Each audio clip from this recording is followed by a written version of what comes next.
Good morning, traders. Welcome to today's market review. This is Fred Razak at CMTrading. Today is September 7, 2022, and today is Wednesday morning. So looking at the highlights of the day, once again, the US dollar blows away the Japanese yen to new record lows of 144. We're going to take a look at that. But first, major economic events of today at 11 a.m. out of Great Britain, we have a monetary policy coming out, and then at 4 p.m. out of Canada, a rate decision coming out. So both major numbers for those currencies. Now looking at the various markets, starting out with the Forex symbols, the euro buoyant, while the British pound and the Canadian dollar on their lows. Now looking at the indices, the Dow Jones and the NASDAQ both trickle lower. Looking at commodities, oil and gold do retrace. And looking at the stocks, Intel keeps making new lows, while Microsoft on its lows as well. Lastly, looking at cryptocurrencies, Bitcoin trickles lower to the bottom of the range. So let's take a look at the markets and see what we can expect from today's trading.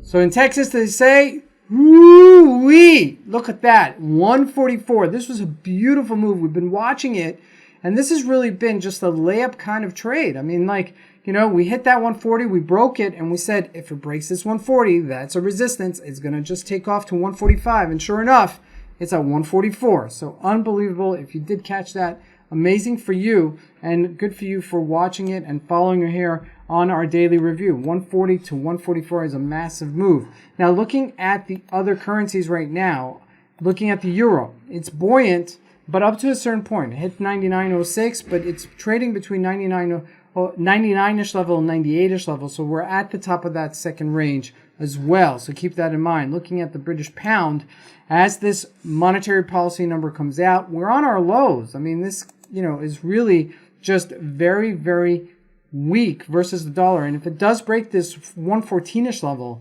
we could see it almost parity to the dollar. I don't know. I mean, that's the way it's headed.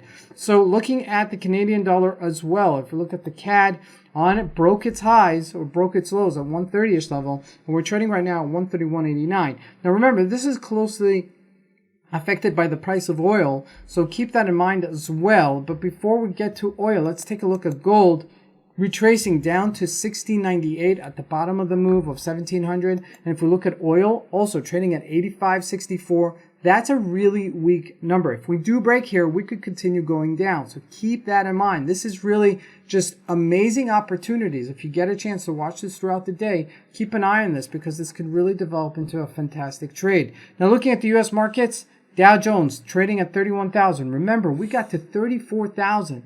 That's over 3,000 points over the past 2 weeks of retracement and sell-off. And we're just starting our fall season. So this was just such a layup over the past 2 months. Just a nice little rally towards the end of the summer or midsummer-ish range. And then right down. And then we're getting into the fall season, which is generally speaking a sell-off time. Looking at the NASDAQ also trading at 12,000 right now and been very, very weak as well.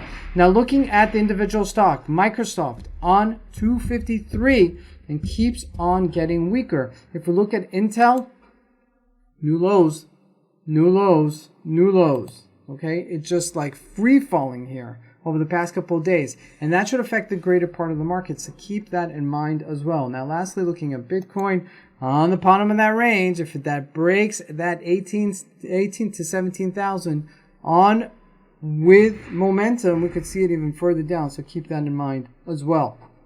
So markets are really biased on the downside, so just keep that in mind as we're going into the latter part of the first week of September. This is Fred Razak. I want to wish you guys a great trading day. Thank you.